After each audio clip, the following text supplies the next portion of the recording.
大家好，我是阿斐。大禹治谁呢？古籍里面反复提到一个名字三苗。那尧舜禹三代帝王都在征伐三苗，尧舜时代呢都没有成功，直到大禹时代呢才将他打败。那这三代上古中原霸主为什么要倾尽举国之力去疯狂地征伐一个名叫三苗的神秘国度呢？那这个让中原寝食难安的三苗国究竟是在哪里呢？破案的线索呢，隐藏在我经常提到的黄土高原要塞石峁遗址。那这座传说中属于黄帝或者是大禹部落的巨石城邦，出土过太多上古文明的关键证据，比如长颅形头骨、蚩尤纹祖灵柱。感兴趣的朋友可以回看我们前几集的节目。但今天我们要说的是石峁最诡异的习俗——藏玉于墙。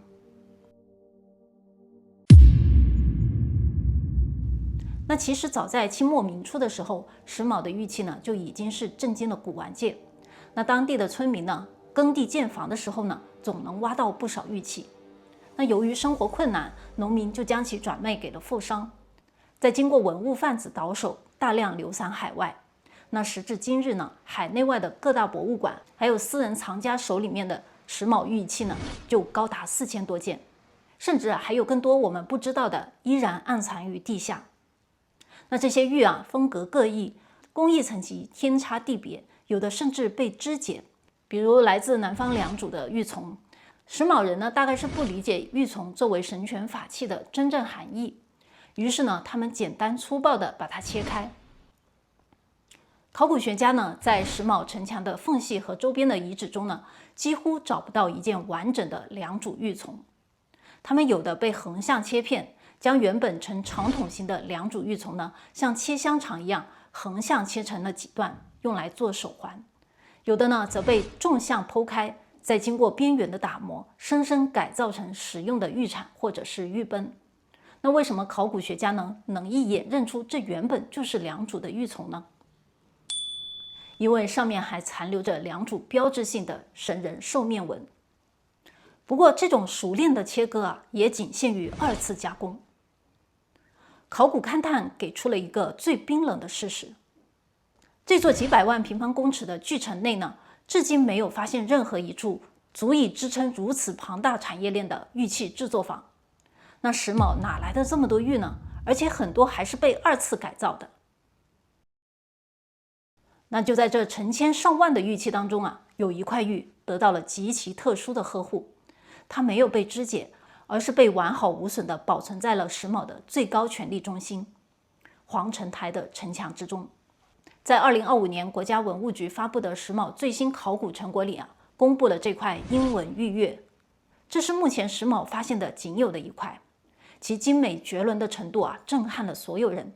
或许它真的是太过于精美，精美到连石峁的统治者呢都不忍心将它破坏。但这块英文玉钺啊，看着好像似曾相识。仔细对比资料啊，我发现啊，这块玉钺和远在千里之外的湖北石家河遗址出土的玉鹰雕工跟风格是完全一致。那这是怎么回事呢？这简直就是良渚微雕技术的升级版，剪地阳纹跟透雕。那这种工艺的难度啊，即使在现代，如果不使用电动工具，都是很难复刻的。良渚的微雕啊，是阴纹。而剪地阳纹呢，是要把图案以外的玉面全部磨低。工匠呢，为了让玉鹰的羽毛、眼窝呈现出凸起的阳线，必须把线条之外的所有玉石表面一点点的磨掉。那这个难度系数啊，比阴纹增加了100倍不止。再来看看透雕，工匠呢，必须在玉石的内部打孔，再用兽皮绳沾着解玉砂，在极小的空间内来回拉扯，再将多余的玉料完全掏空。玉石极硬但也极脆，在镂空的鹰爪和双翼的边缘，只要用力稍微有点偏差，整块玉鹰就会瞬间碎裂，数月的血汗付诸东流。那原本以为良渚神人兽面纹在1毫米的范围内雕刻5根细线已经是人类极限了。但是石家河的工匠呢，简直是在挑战史前科技。在没有电动工具的4300年前，要在一块质地极硬的玉料上留下跟发丝般细腻而且很有立体感的羽毛，这意味着要比普通雕刻手法耗费更多的时间和人力。在没有玉器作坊、以发展军事为主的石卯城，是绝对不可能耗费如此大的国力去做这种华而不实的艺术品的。更何况，在石卯发现的英文玉钺和玉人像仅有寥寥几件，而在南方的石家河出土的玉凤、玉鹰、玉面高达400多件。这个中华第一凤呢是仿制品，那原件已经出差了。不过呢，我们依旧可以了解到中华第一凤他们在石家河文化中非常重要的地位，而且他们的工艺精湛，整个造型都是非常优美，可想而知当时石家河的玉文化是发挥到巅峰。铁证如山，这套顶级的玉石产业链的源头就在长江中游的石家河。著名的考古学家严文明先生在石家河的研究报告会上曾经说过，稻作农业与旱作农业有着本质区别，而北方的旱作农业呢，管理方式比较粗犷，不同的耕作方式塑造了不同的人性。南方人的性格更为细腻，所以东亚最高等级的手工业品几乎都出现在长江流域。那么问题来了，既然石卯没有玉作坊，那这几块英文玉叶究竟是怎么跑到千里之外黄土高坡的城墙里的呢？贸易还是进贡，还是战争掠夺？这里留个悬念，欢迎大家在评论区留下你的推理。既然大禹部落的城墙里面呢有大量的石家河和良渚的玉器，那我们是否可以大胆的推测，石家河就是传说中被大禹剿灭的三苗国呢？不要看它是一片好像农田，但是你可以想象得到啊，在5000年前这里有多么的繁华。特别到4300年前，石家河文化简直就是发展到了巅峰。这里不仅有谭家岭，谭家岭呢就是他们的商业中心；到应信台，应信台呢就是他们的祭祀中心；还有三房湾，三房湾就是他们的红陶制作区。这里容纳了有3、4万人，非常多啊！而且是当时来讲是长江中游一个非常强大的古国，有可能就是三苗的古都。如果你觉得这只是大胆的猜想，那么历史的档案又给出了证据。那根据先秦古籍《战国策·魏策一》的记载，三苗国的地理位置呢是西者三苗之居，左彭蠡之波，右有洞庭之水，文山在其南，而衡山在其北。那左边呢是鄱阳湖，也就是彭蠡，那右边呢是洞庭湖，南北被群山环绕。那这片极其肥沃的夹角地带呢，正是今天的长江中游、江汉平原。而在这片平原的最核心位置，赫然屹立着正是石家河古城。地段完全吻合，时间完全对应。4300年前的东亚版图上，石家河就是那个让北方霸主垂涎3尺，最终遭到绞杀的南方神权王国。如果石家河就是三苗，那这个让尧舜禹头疼了100年的神秘国度，它到底是什么来头呢？它凭什么能拥有堪称良渚玉器 Plus 版的史前高科技呢？那其实呢，石家河遗址的玉呢，一开始并没有那么逆天。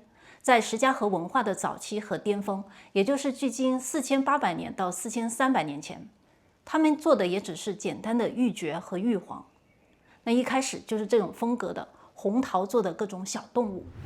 然而就在石家河晚期，距今4300年前左右，也就是在石家河大城走向没落的时候，他们仿佛突然开了挂，玉器技术突飞猛进，艺术表现张力十足。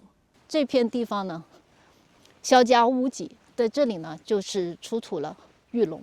那现在这块玉龙呢，在湖北博物馆。这个玉龙呢，很有红山文化玉龙的感觉，很像，风格非常像。那就在这个地方，萧家屋脊发现了100多块玉，其中就包括了玉人像，还有玉龙。其中的56块呢，就是放在了一个成人的瓮棺里面。但这里可是没有玉凤。玉凤是在哪里出土的呢？玉凤呢，则是在石家河的宫殿区出土的，也就是在这里，谭家岭。也就是说呢，三苗国的最高图腾呢，依旧是那一只鸟。或许石家河的新主人就是试图雕刻这个玉凤，延续着良渚鸟国的辉煌。我们来欣赏一下这些面孔和鸟形玉器，简直是登峰造极。不仅如此，在传说中的尧都陶寺遗址的高阶贵族墓葬中也出土了一块几乎一模一样的石家河玉面，甚至在晚了1000多年的商代妇好墓里面也出土了同款的玉凤。那请大家再注意这些玉人的面孔。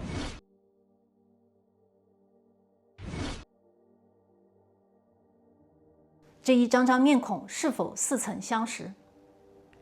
大大的耳洞、高耸的羽冠，还有神秘的弧形人脸，这和今天的苗族和南岛语族的酋长造型几乎如出一辙。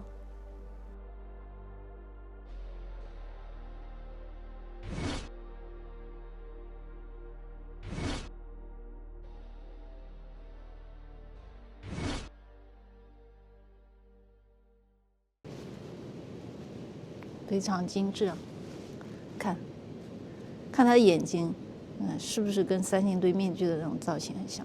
中间还有一条线，这獠牙，獠牙就是高庙文化的那种獠牙，很像很像。羽冠就是良渚文化的升级。其中獠牙人面玉更加熟悉了吧？那研究石家河的学者们呢，也是格外的关注这个獠牙神像。杨建芳先生通过对秦汉以前流传下来的这一类雕像的研究，率先指出了这种人面并非是某个小人物，而是石家河居民以及他后裔长期共同信奉的神祇或者是祖先崇拜，比如蚩尤或者是少昊彘。那石家河晚期究竟发生了什么？为什么会突然迎来一场史前的文艺复兴呢？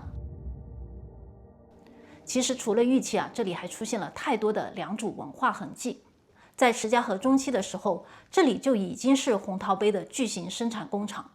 你看这满地的红陶杯，工作人员说刚出土的时候它是呈现出鲜红色的。没错，又是红色，这是良渚先民最神圣的颜色。他们把良渚的代表色带到了这里，在这里祭祀祖先鬼神。他们甚至把良渚的逆天水利工程技术带到了这里，建起了墙基最宽达到100米宽的防洪大坝，还有长达4公里的巨型护城河。城内呢还严格划分了商业区、祭祀区、制陶区和居住区。这些还不止就是在长江以南的湖南澧县，又是我之前去过的鸡叫城，也发展成了跟石家河共享一套玉石文化的南方超级诸侯国。那这也印证了前面古籍提到的三苗国又有洞庭之水，那可见三苗国的辐射范围呢是非常广的。这完全就是1比1复刻了一个长江中游版的良渚。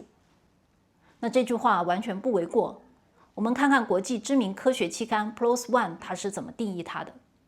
石家河古城就是当时中国最大的史前城市，估计拥有22000到3万名的居民，占地面积大概是130万平方公尺，护城河长约4800公尺，这是中国最大的史前城市。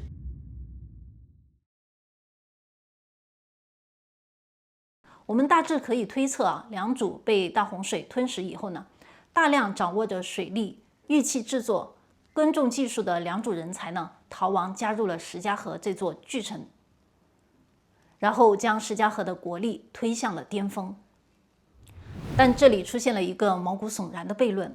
理论上来说这些精美绝伦的玉器应该出现在石家河的鼎盛时期，可它为什么偏偏是在石家河大城被废弃的时候，走向没落的时候才爆发出来呢？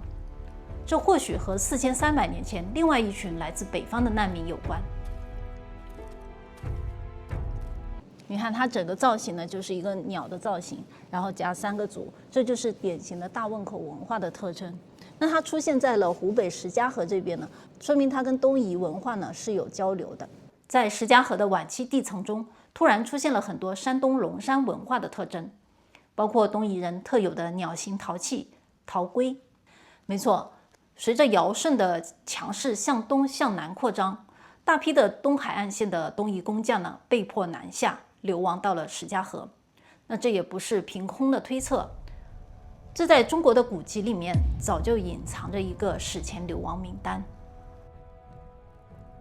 在东汉学者高诱为淮南子所做的权威注解《淮南洪烈解》中留下了这样一段记载：三苗盖为帝弘氏之义子浑敦，少昊氏之义子穷奇，晋云氏之义子饕餮，三族之苗裔，故谓之三苗。那这段话彻底颠覆了认知啊！原来三苗根本不是一个单一的蛮夷，浑敦是中原失势的旧贵族，穷奇呢是东方少昊部落流亡的东夷难民，那饕餮呢则是盘踞在长江中游的原住民。这段史料呢，完美的印证了地层中的考古发现。当时不仅有东夷人，还有中原的旧贵族，确实跨越了千里，迁徙到石家河，而且跟当地的苗民完成了历史性的大河流。他们的血脉虽然来自北方，但灵魂深处却深受远古鸟国图腾的文化洗礼。当这群掌握着极致微雕技术的东夷工匠带着鸟图腾的信仰来到了长江中游，他们跟石家河本地工匠完成了一次史无前例的技术大合体。在面对北方大军压境、城墙倒塌的最绝望时刻，这群失去家园的南方人呢，跟东方难民陷入了最狂热的信仰之中，祭祀、玉石崇拜、祖先灵魂崇拜融为一体。他们将最后的血汗倾注在这个精美绝伦的玉面跟玉音上，打造出了三苗国的末日法器。那原来这个让中原霸主寝食难安的国度，根本不是未开化的蛮夷，而是一个大量融入了良渚移民、东夷难民还有中原旧贵族的三苗联合国。那这里重新成为了南方鸟国信仰的终极堡垒。这也让北方的大禹部族感到了极度的恐慌。对于三苗国来说，北方的威胁已经兵临城下。远在山西的尧呢，还经常带着儿子丹朱在边境发动战争。国之大事，在祀与戎。这群饱受洪水和战争摧残的流亡者呢，必须日夜祭祀，疯狂练兵，在废墟之上时刻准备着最后的生死决战。时间来到距今4000年前，这时发生了什么呢？钦定四库全书上隐秘地记载了这样一段话：三苗国，昔唐尧以天下让于虞，三苗之民非之，帝征之，有苗之民叛，弗入南海为三苗国。也就是说呢，尧帝要禅让位子给虞舜的时候，三苗的子民不同意，于是呢，舜帝发动大军去征伐他们。结果呢，这些三苗人战败后逃跑了，坐着船驶向了南海的深处，重新建立了三苗国。这就刚好对应上了分子人类学中南岛语族最后一次被迫退向太平洋的时间节点。这也侧面印证了南岛语族的先民呢，正是当年从长江中游跟东南沿海被迫流亡的三苗移民。那关于舜帝是否真的去征伐了三苗，我在前几集也有专门的讲述，感兴趣的朋友可以看一下。那这座看似坚不可摧的石家河超级大城，就像当年的良渚一样，在历史的长河中突然被彻底的抹去。很多观众问我，良渚人、东夷人、还有南岛人、还有三苗人，科技树点得这么高，骨子里又有着斯巴达的精神，为什么最后还是输了呢？下集为你深度复盘一个拥有逆天科技的南方强国，到底是怎么被北方的集权部落降维打击的？中原的大禹部族手里究竟握着什么足以终结整个石器时代的王炸底牌呢？